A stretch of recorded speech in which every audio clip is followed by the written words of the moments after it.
Olá a todos, eu me chamo Espírito Hércules e vou falar sobre meio de prevenção de doenças da soja. A soja, Glycines vulgaris, é a principal cultura do Brasil. Tem cerca de 39 milhões de hectares plantados. Na última produção teve cerca de 126 milhões de toneladas na safra que foi plantada em 2019 e colhida em 2020. Nos últimos anos, a gente teve o maior crescimento no mundo da questão de produtividade. O Brasil arrecada cerca de 35 bilhões de dólares em exportação. Aqui vamos falar sobre algumas das principais doenças da soja. O tombamento. Após a semeadura, ocorre algumas falhas no campo. Se percebe que há ausência de algumas plantas, sendo algumas delas tombando ou a não germinação adequada. Geralmente, esse tombamento é causado por patógenos do solo. O ídio.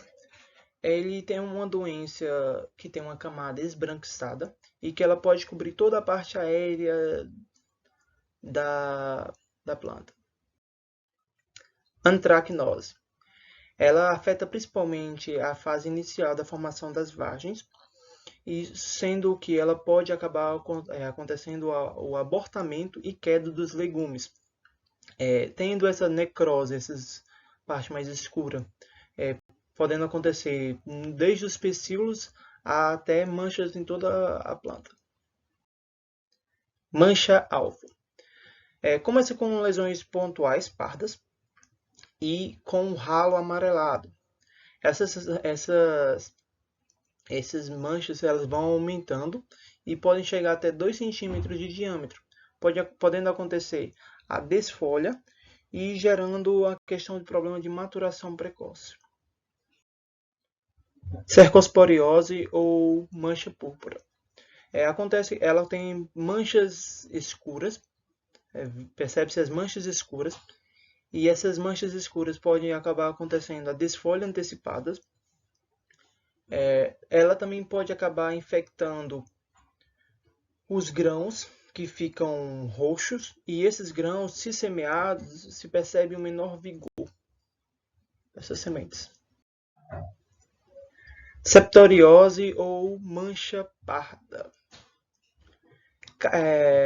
Elas geralmente acontecem nas folhas primárias e são lesões circulares pequenas que podem crescer e acabar se tornando necróticas e podendo acontecer durante todo o ciclo. Nematóides das galhas e nematóides cisto da soja. Se percebe, são doenças que tem no solo, onde você percebe-se a presença do nematóide através de reboleiras, onde não tem o crescimento adequado, como problemas de nutrição. Ferrugem asiática da soja. O fungo, no caso, ele é um parasita obrigatório, ou seja, ele só estará presente onde tem um hospedeiro vivo. O que acontece é o quê? O principal dano se ocorre pelo quê? No caso, devido à redução fotossintética, que através desses pontinhos que ocorrem na parte, nessa folha, nessa imagem de baixo, por exemplo, que a gente consegue ver melhor, diminui a área fotossintética e isso vai impedir a completa formação dos grãos, ocorrendo algumas vezes também a desfolha precoce, que é um caso ainda mais complicado. Essas doenças, elas têm essa questão de pontuações pequenas na parte superior e na parte inferior da folha se observa essas verrugas. Essas verrugas são o quê? São urédias, onde ocorre a reprodução do fungo. Ambientes adequados para a proliferação desse fungo. Isso ocorre principalmente numa temperatura entre 18 e 26 graus. Muito importante também a questão do molhamento foliar, de no mínimo 6 horas, ou seja, umas chuvas onde muito tempo a planta fica encharcada por tantos e tantos tempos, no mínimo 6 horas, e facilita essa proliferação desse fungo. Ela é muito disseminada, essa doença, pelo vento, então é algo muito importante a ser olhado nas regiões vizinhas aonde se está sendo plantada. Vamos falar sobre algumas medidas de controle que são adequadas para o uso na ferrugem asiática.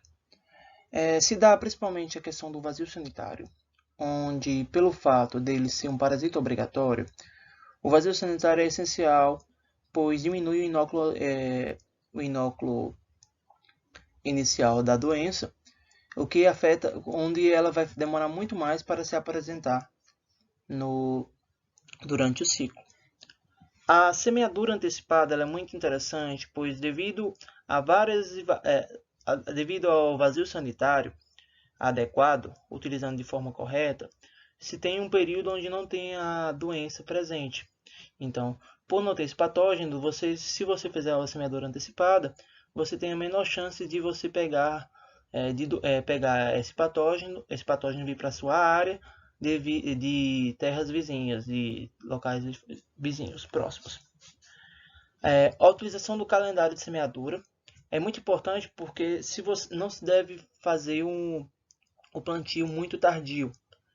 Isso é uma forma muito complicada. O plantio muito tardio sempre é necessário muito mais a utilização de adubos químicos e é muito mais sujeitos a patógenos já resistentes e entrarem na sua área.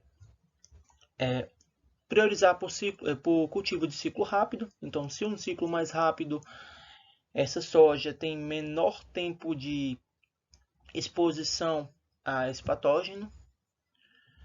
A questão do maior espaçamento seria adequado pela questão de que o espaçamento entre plantas geraria um ambiente menos adequado para a proliferação desse fungo. A gente também tem cultivares com resistência genética, que é muito importante, porque eles vão ajudar bastante. E temos também o controle químico de fungicidas. Isso vale salientar que é necessária a utilização de todas essas medidas de controle juntas para ter a melhor eficiência. Então, o fungo em si, ele se reproduz várias vezes durante o ciclo de cultivo da soja, então ele acaba gerando uma maior resistência. Ele gera uma pressão de seleção que vai gerando uma maior resistência contra os fungicidas, que a gente vai falar um pouquinho mais para frente. Então, deve-se ter um cuidado maior para não gerar resistência desses fungicidas. Desses fungicidas, a gente tem os principais grupos, que são o quê? Os triazóis, estriborulina, carboxamidas. Eles são os principais que são utilizados no Brasil. Então, se deve ter cuidados com o uso desses fungicidas, para não gerar maiores problemas. Então, qual a maneira mais adequada? Utilizando de forma preventiva e não utilizar muito de forma curativa. A forma preventiva a gente já evita com que eles tenham maior problema na sua área. A utilização de misturas duplas ou triplas, devido à questão da resistência do fungo, a mistura de ingredientes ativos ajuda nessa questão do controle de formas de sítio diferentes. Isso evita problemas de resistência do fungo aos fungicidas. A gente também tem que utilizar a rotação de ingrediente ativo entre aplicação. Então, é importante para não gerar aquela questão da resistência do fungo.